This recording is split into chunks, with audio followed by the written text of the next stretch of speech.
Craft beer is the new wine. And as they say, you know, good food deserves great beer.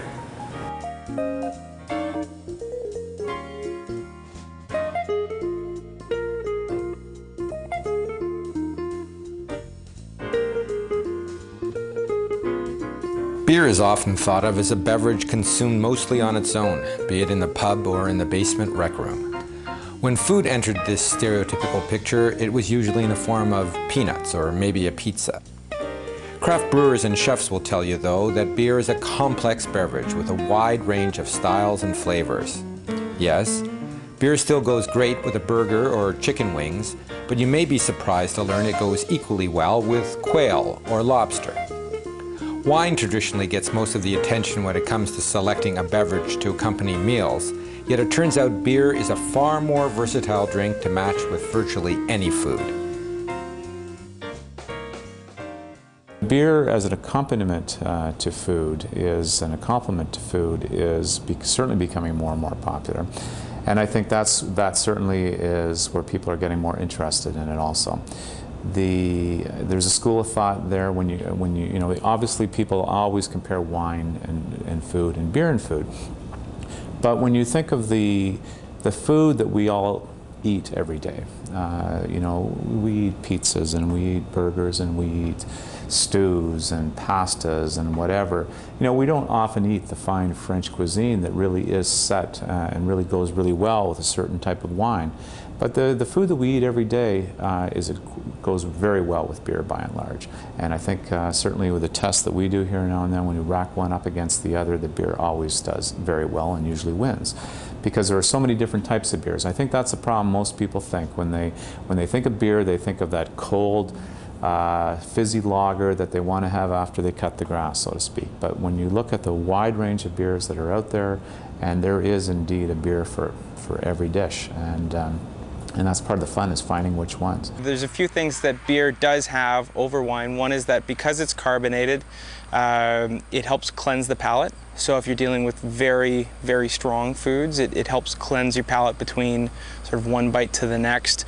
There's also a lot more variety in there. So instead of being a small number of varietal grapes, what brewers do with different yeasts and different boiling times and different hopping rates, they're able to create hundreds and hundreds of styles of beer. So it's easier and harder to find the right beer. There's definitely a beer you can match it with, but it's going to take a bit more work sometimes.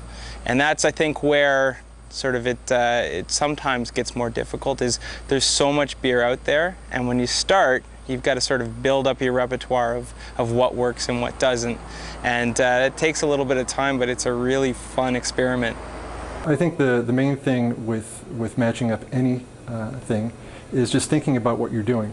A lot of times people treat beer as just a social lubricant and don't actually taste what they're drinking at the time, which is fair enough. But when you put a little bit of thought into it, a whole world of combinations come open to you. If anything, there's probably much more flexibility and complementarity between food and beer than there is in actually wine and food. One of the reasons for this is just the broad range of flavors that you can find in beer, everything from fruitiness, malty flavors, and they can lend themselves from an extreme range of foods, from extremely spicy foods, so you need a strong hoppy type beer to be able to clean the palate, if you will, all the way to even seafood. I follow the notion of complexity. Wine is all derived from the grape. You're limited by what styles of grape can contribute flavor to the product. It's grape, it's water, that's it. So all of the complexity that you can get from the product comes from just those components. Whereas we have the sweetness of the malt, the bitterness of the hops, our water certainly with the high levels of calcium and magnesium contributes massively to our flavors. And so in the cuisine world, there's just so many different food flavors that you can aim at. You can take a shot at and say, does this work with this? You can actually have a whole meal with and every course is accompanied by a different kind of beer. It is really nice, and it gives you a bit more flavor than wine actually, because you have a lot of more different tastes in beer than wine. So for example, a bitter or a pale ale would accompany white fish very good. You could use a dark ale even for dessert, or a nice bock beer for heating it a bit up and putting it over ice cream. That is really nice, tastes very good, and accompanies all that. This bitterness gives a bit of enlightenment to all that, and I really like to do that. There are some foods that I think are much better with beer, and that would be cheeses. I know that wine and cheese is sort of the thing, but beer is really lovely with cheese, because it cuts through the fats that you would find in a cheese, and can either complement or contrast with the taste. The other thing that I really like to have beer with is a spicy food. Beer, if you're eating Indian food or curries, do your taste buds and your mouth a favor. Pick a beer. Beer is meant to be consumed with food. So beer and food go together. It's certain people look at beer as food. So it has some interesting flavor components to it. I mean, it has sweetness and it has maltiness to it. It also has bitterness to it, which is an unusual thing to match with food. So it's very important that you match the right beer with the right food. And in generalities, you can. I mean, generally kind of lighter, sort of spritzier beers can go with kind of things with vinaigrette, or lighter meats or lighter fish, and darker, heavier beers. The way kind of white wine would go with those things generally, and the way red wine would go with heavier roast meats and dark meats and things like that. The same can be said about beer. There's some really interesting things you can do with it. There's so many more flavors available in beer that when you know, so you can go beyond that sort of general guideline that would see you drink your lagers with fish and poultry, and the ales with the red meats. When you get into porters and stouts, you can go way beyond just the simple pairing. I really encourage people to just try them together and figure out for themselves what they like. There's some really odd things that go together. There's some really, which I've just found personally, there's some really heavy bock beers and things that you can have before a meal that go really well with pâtés and things as starters that you really just would not think actually would go together at the beginning of a meal. So to sort of think, okay, big, heavy, strong beers should be at the end with dessert or something, and it was like, no, like actually, if you like a beer and you like a type of food, put them together and see whether they work. You'll often be really surprised with it. Beer has evolved, it's become very complex, very diverse. The ingredients are just absolutely crafted with love and intense study, and you can find something. It doesn't matter what your tastes are, who you are, you will absolutely find a beer that you love if you do a little work, and the work is the most fun part.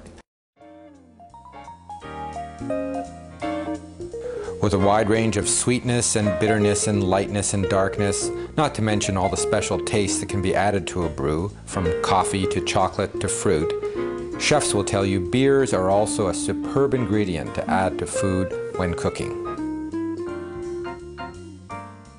I always use beer as an ingredient. The bottom line is, anytime you're using liquid in food, you can easily use beer. And that applies to the more obvious things in stews or sauces. I mean, the beer and pancake batter or waffle batter is just absolutely beautiful. It really, really comes out well. I use it in reductions.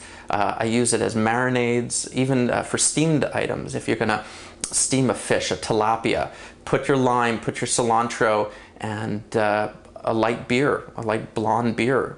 Put the fish on top, steam it for about 10 minutes. That flavor will perfume and infuse into the fish, and it's absolutely gorgeous. 50% of our business, or over 50% of our business, is with the licensee or the pub trade.